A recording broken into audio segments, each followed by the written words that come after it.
mort de Kim Wall dans un sous-marin, les experts fragilisent la thèse de l'accident.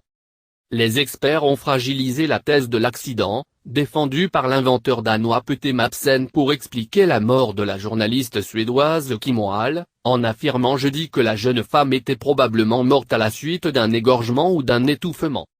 L'enquête sur la mort le 10 août 2017 de Kim Wall dans le huis clos du Nautilus, le sous-marin construit de toutes pièces par Peter Madsen, a fait émerger un faisceau d'indices accablants et concordants validant, selon l'accusation, le scénario du crime qu'elle défend. Les preuves matérielles manquent dans cette affaire hors norme dans laquelle le procureur, faute d'éléments irréfutables à même de démontrer le meurtre, et a fortiori sa préméditation, semble condamné à démontrer l'impossibilité de la thèse accidentelle défendue par Peter Madsen. L'autopsie du corps démembré et dégradé par un long séjour dans l'eau de la journaliste suédoise n'a pas permis de déterminer les causes de sa mort, mais deux options sont mises en avant à partir de l'examen des poumons, l'étouffement ou l'égorgement. Les voies respiratoires ont pu être totalement ou partiellement coupées.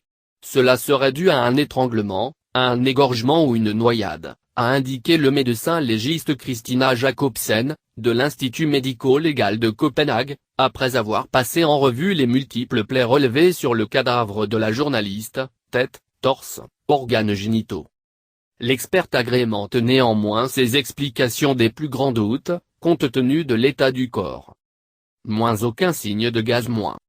Quels sont les autres signes typiques justifiant une mort par strangulation ? Demande l'avocate de Madsen, Bettina Aldangmark, à Christina Jacobsen.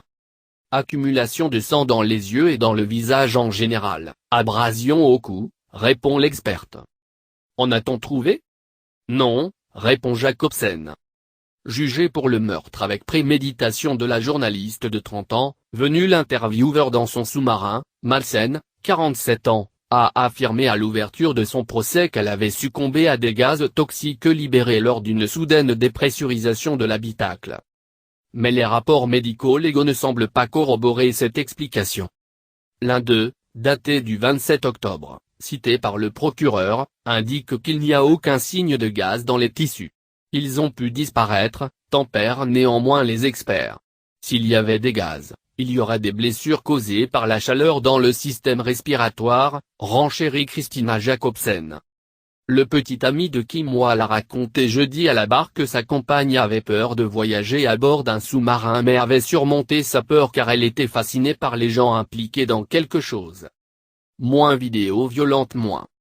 Schéma à l'appui, le procureur cherche aussi à savoir si les dizaines de coups portés à l'aide d'instruments divers, dont un tournevis de 50 cm de long, l'ont été du vivant de la victime. Selon la médecin légiste, le niveau d'accumulation de sang indique que, les coups, ont eu lieu au moment où le sang circulait encore ou juste après. Peter Madsen a expliqué mercredi avoir percé le corps pour éviter la formation de gaz après la mort, ce qui l'aurait fait remonter à la surface.